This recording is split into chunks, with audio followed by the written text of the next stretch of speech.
L'ancien défenseur central des Girondins de Bordeaux, Jules Koundé, qui dispute actuellement l'Euro avec l'équipe de France, sera très courtisé cet été.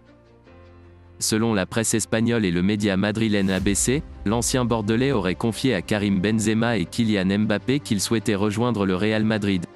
Rappelons qu'il existe une clause de départ de 80 millions d'euros, et le FC Séville n'a pas l'intention de céder son joueur en dessous de ce montant, alors qu'il lui reste seulement un an de contrat. Jules est aussi courtisé en Angleterre, notamment par Chelsea, Manchester United, Manchester City et Tottenham. En grande difficulté sur le plan financier, le Real Madrid aurait décidé de ne recruter qu'un seul joueur cet été, Kylian Mbappé.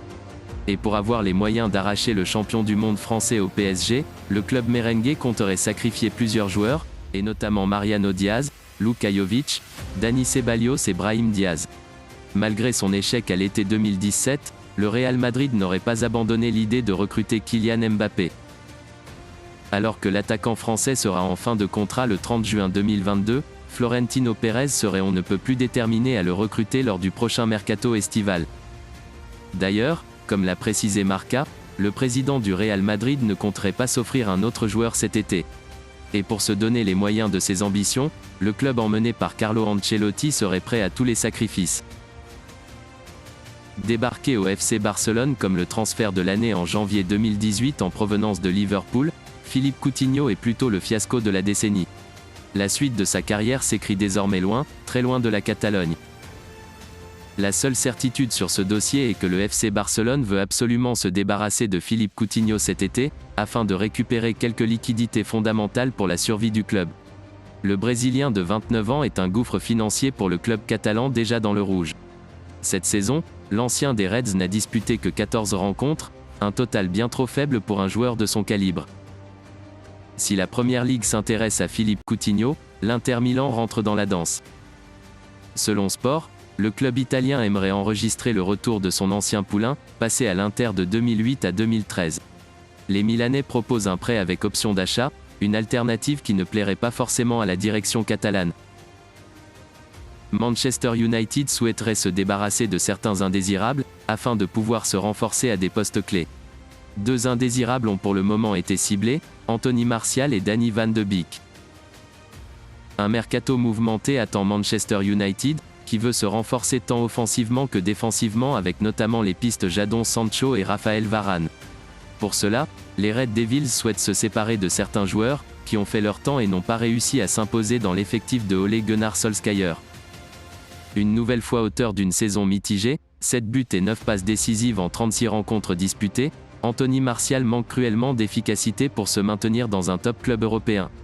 Une irrégularité chronique qui agace Manchester United, tout comme Danny Van de Beek. Le Français a été placé sur la liste des transferts, une information confirmée par ESPN. Le Néerlandais sera lâché dès la première offre, alors que l'ancien monégasque ne sera pas forcément bradé.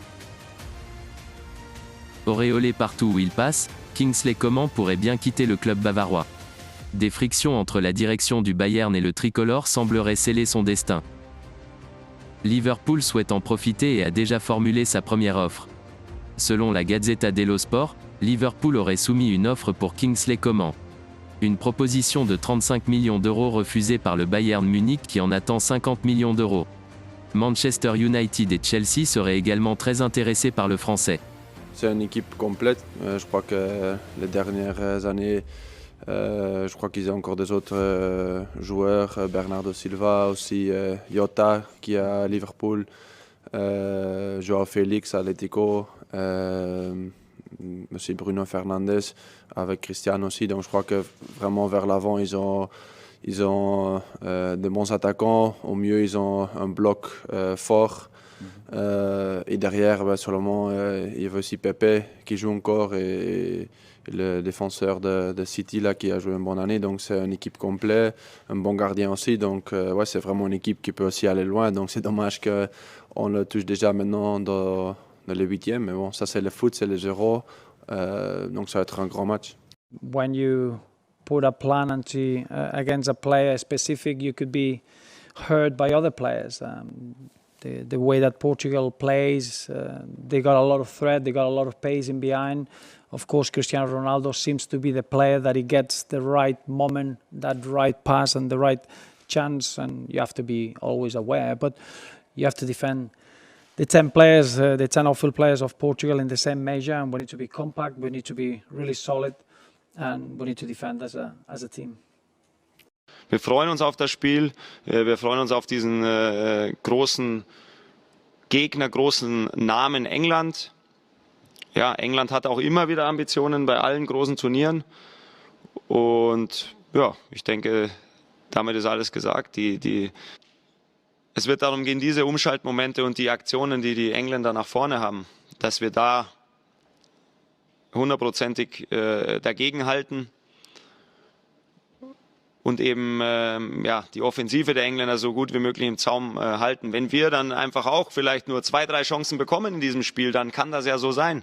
Dann müssen wir entweder eine machen oder wir gehen eben dann mit einem 0-0 in die Verlängerung. Also da muss auch als Spieler selber auf dem Platz diese Wettbewerbsgedanken schon in sich tragen. Also es ist auch möglich, ein Spiel knapp zu gewinnen. Das ist keine Schande.